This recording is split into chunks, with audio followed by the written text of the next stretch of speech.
nakausap ko kaninang madaling araw si Attorney Medjaldea pagkatapos ng hearing nila at saka si Ma'am Hanilet.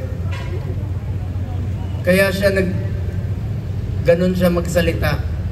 Dalawang dahilan, maaaring nag-a-adjust sa oras, at ang pinakamasakit sa lahat, yung sinabi sa akin ni Attorney Medjaldea na hindi binibigay sa kanya yung gamot niya.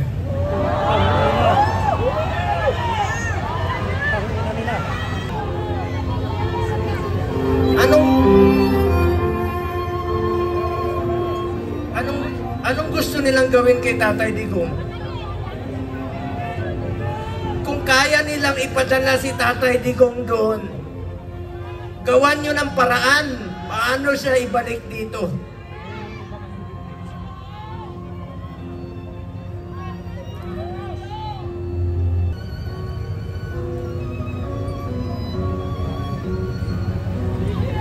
Kaya sa lahat ng mga politiko na nakinabang kayo sa panahon na pinansin kayo ni Tatay Digong, 6 na taon kayong pinansin ni Tatay Digong. Yung iba dyan, pinupuntahan pa namin yung birthday. Makakatulog pa ba kayo? Ha? Tulungan nyo naman si Tatay Digong.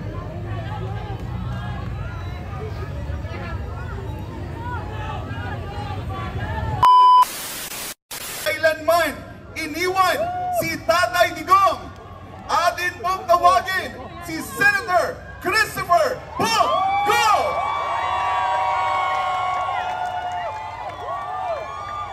Magandang gabi po sa inyo lahat. Alam kong malungkot tayong lahat sa nangyari, no?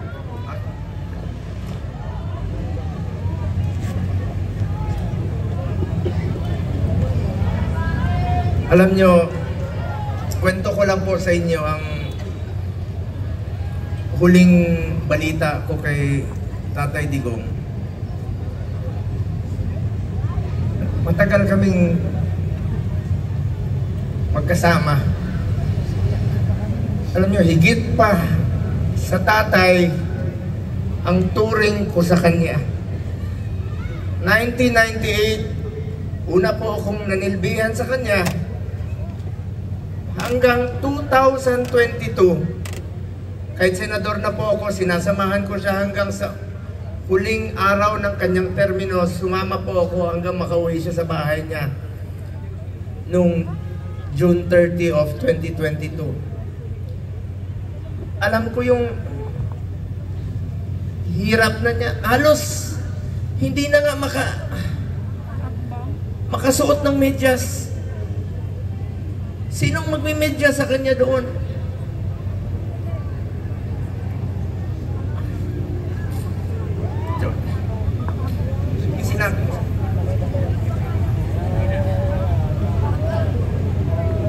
Alam nyo, nakausap ko kaninang madaling araw si Attorney Medjaldea pagkatapos ng hearing nila at saka si Ma'am Hanilet.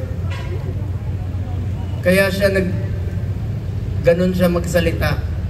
Dalawang dahilan, maaaring nag-a-adjust sa oras, at ang pinakamasakit sa lahat, yung sinabi sa akin ni Attorney Medjaldea na hindi binibigay sa kanya yung gamot niya.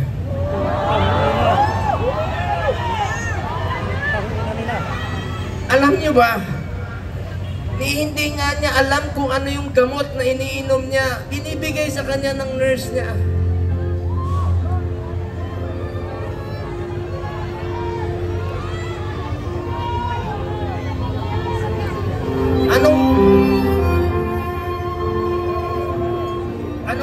Anong gusto nilang gawin kay Tatay Digong?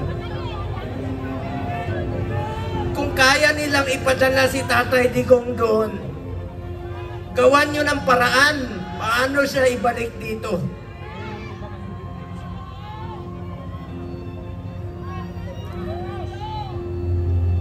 Gusto nyo basahin ko yung mga medisina niya?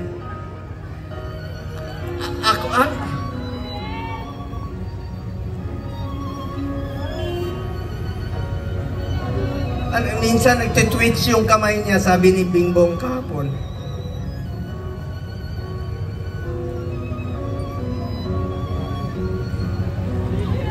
Kaya sa lahat ng mga politiko na nakinabang kayo sa panahon ni, na pinansin kayo ni Tatay Digong. 6 na taon kayong pinansin ni Tatay Digong. Yung iba dyan, pinupuntahan pa namin yung birthday. Makakatulog pa ba kayo? Ha? Tulungan nyo naman si Tatay Digong.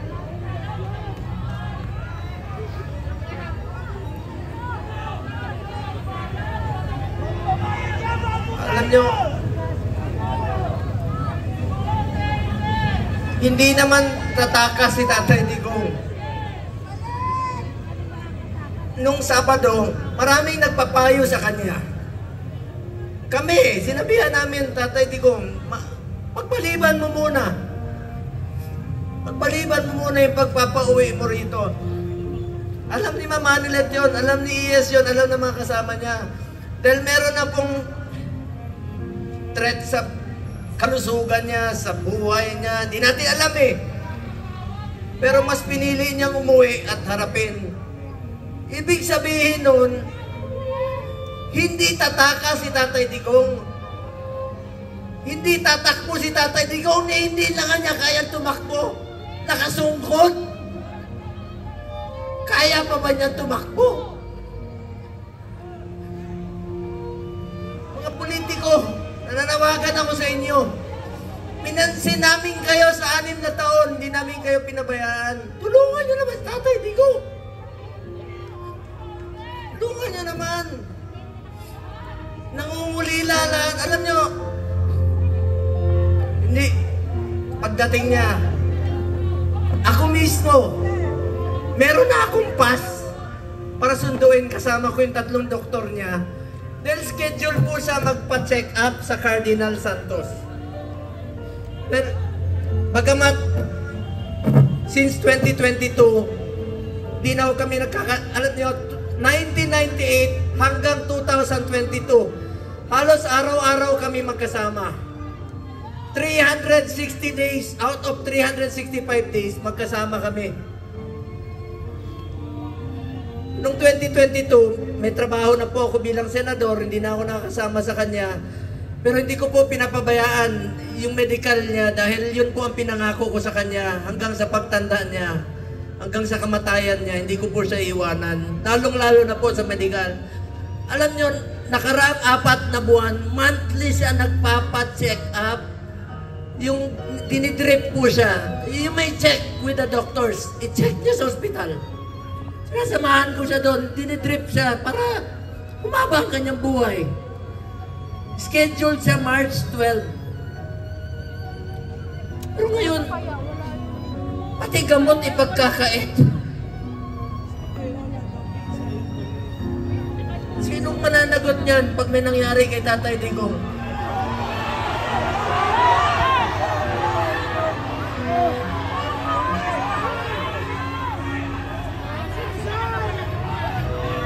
February, umpisa noong December, dyan sa Cardinal, sinamahan ko siya.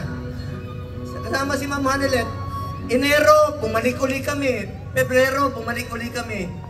March 12 po siya schedule uli. Para sa pagpapagamot niya. Pero pinagkait nila. Pati gamot. Ayaw ibigay sa kanya. Alam niyo, wala siyang tsinelas. Pati tsinelas. Pati tsinelas niya, wala. Nakapaa. Huli namin pag-uusap, nasa aeroplano siya. Sabi ni Bingo, Atty. Menzaldea, nakapaa siya. Buti na lang, may nagsuot ng kanyang suot kahapon. Hindi niya kaya. Ang lamig doon. Alam niyo, salamat sa piloto niya. Isang co-pilot doon. Binigay niya yung kalo niya kay Tatay Digong. Alam nila malamig. Binaba siya sa stretcher, mag-isa siya. Hindi alam ni Atty. Mejaldea saan siya dinala.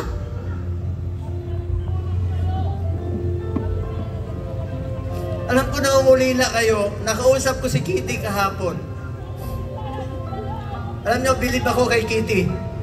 Sa murang edad na 20, dapat hindi siya kasama sa politika. Dapat nag-aaral siya ngayon. Pero sinama siya sa dumi ng politika. Tinawagan ko siya kahapon, sabi niya, ninong niya ako eh. Sabi niya, Ninong Bong, hindi ko mapigilang umiyak. First time ko umiyak talaga. Na kausap siya. Sabi niya sa akin, Ninong, ikaw na muna ang tatay ko. Dahil wala na akong tatay. Sa murang edad. Pero matapang si Kitty ha. Sobrang tapang ni Kitty. Sabi niya, Ninong, be strong. Be straightforward. Ito yung panahon na magkaisa ang Pilipino. Magkaisa tayo para kay Tatay Digong. Nakikiusap po ako, maghinahon po tayo. Huwag po tayo gumawa ng bagay na ibabalik sa atin. Mga Pilipino, magkaisa po tayo para kay Tatay Digong. Importante muna ang kalusugan, kaligtasan, at kalayaan ni Tatay Digong. Alam ko mga politiko, nakikinig kayo. Konsensya naman kayo. 6 na taon kayong minahal ni Tatay Digong. Pinansin kayo, minahal kayo, pinaglingkuran kayo. Sana naman, huwag nyo na mangayaan. Sabi ko nga, makakatulog pa ba kayo sa gabi? Makikita nyo si Tatay Digong ngayon doon. Sipin nyo, Septembre. 6 na buwan. 6 na buwan. Kakayanin kayo ni Tatay Digong yun. 6 na buwan. Ang pag-aantay niya. Eh kung tayo nga, maalala ko nung presidente siya, marami kaming pinauwi na OFWs. Sa totoo lang, kami, ako mismo, sa Bahrain, meron isa dyan, na sentensyahan po ng death sentence. Ginawa namin ni Tatay Digong ng paraan, sumulat sa King, sa Saudi. Hanap kami ng mga kaibigan na tumulong sa blood money para makalaya. So, ibig sabihin, Pilipino yan, gusto natin makabalik dito, gagawin natin ang lahat ng paraan. Ito, bakit baliktad? Bakit tayo pumayag? Bakit sila pumayag na ang taong nagmahal sa atin? Minahal tayo, pinaglingkuran tayo. Sa totoo lang, ayaw naman niya tumakbo eh. Dahil sa inyo, ginawa niya po yun. Ito bang kabayaran sa ginawa niyang pagsasakripisyo, pagmamahal at paglilingkod para sa bayan?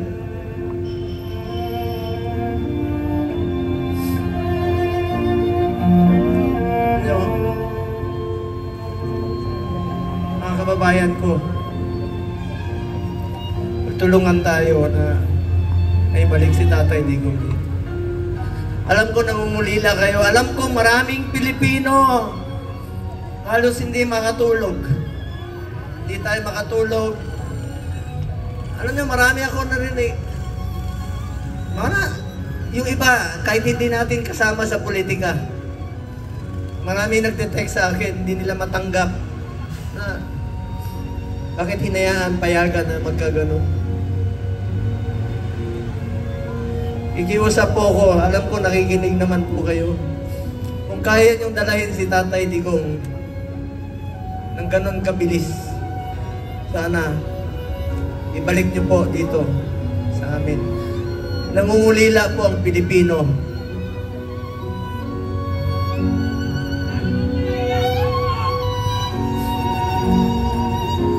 kapatid ko Muslim, sa lahat, Basilan, Olo, Zamboanga, sa Mindanao, salamat sa inyong suporta. Mga OFW, alam ko, wala kayong tulog. Salamat sa inyong pagmamahal kay Tatay Digong.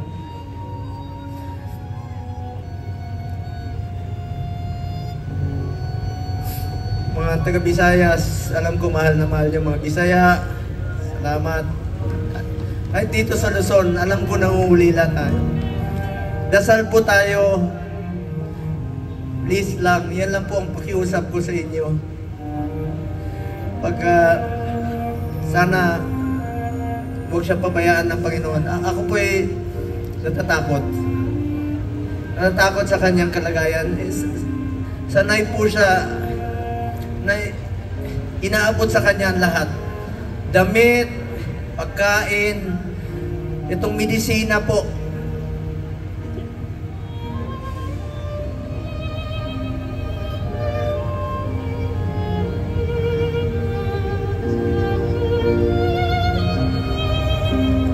Ito, alam niyo ako nagpapadala ng medisina sa bahay niya. Linggo-linggo yan. Ang dami nito, Lyrica, Crestor, Pletaal, 1, 2, 3, 4, 5, 6, 7, 8, 9, 10, 11, 12, 13, 14, 15, 16, 17, 18, 19, 20, 21, 22, 23, 24, 25, 26, 27. 27 na gamot. Sinong mag-aabot sa kanya? Meron siyang, totoo yung, meron siyang oxygen concentrator. Dahil dun sa Buerger's disease niya na 80 years old, kukulong niyo pa. Sa banyaga pa.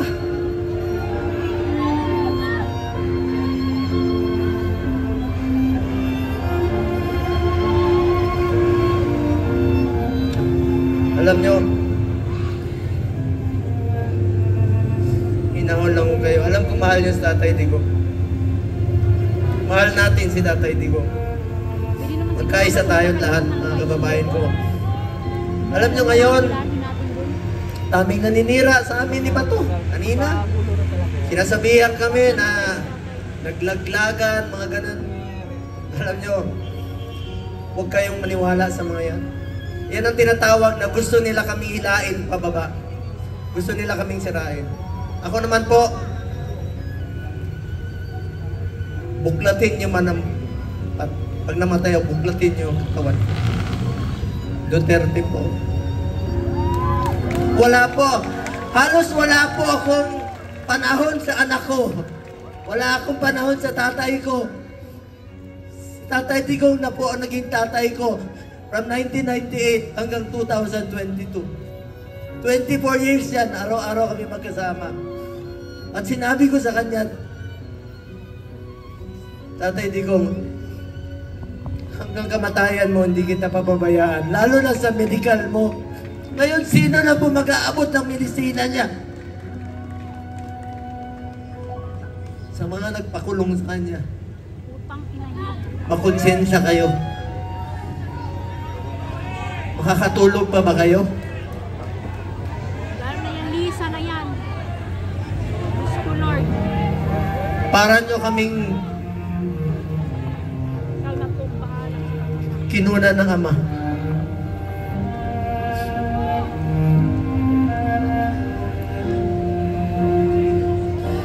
Aming salamat po sa inyo. Pagdasal natin si Tatay Digong sa kanyang mabilis na kalayaan. Pagdasal natin ang kanyang kalusugan. Sa totoo lang po, yun po ang aking kinakatakot, ang kanyang kalusugan. Sa totoo lang po. Sa totoo lang po. Kaya pa lang yan, ha? Kung kakayanin niya ba? 6 na buwan. Pagkakain mo yung medisina. Kung narinig lang tayo ni Tatay Digong ngayon, alam na alam niya na gaano natin siya kamahal. Buong Pilipinas po, nangungulila. Magdasal tayo.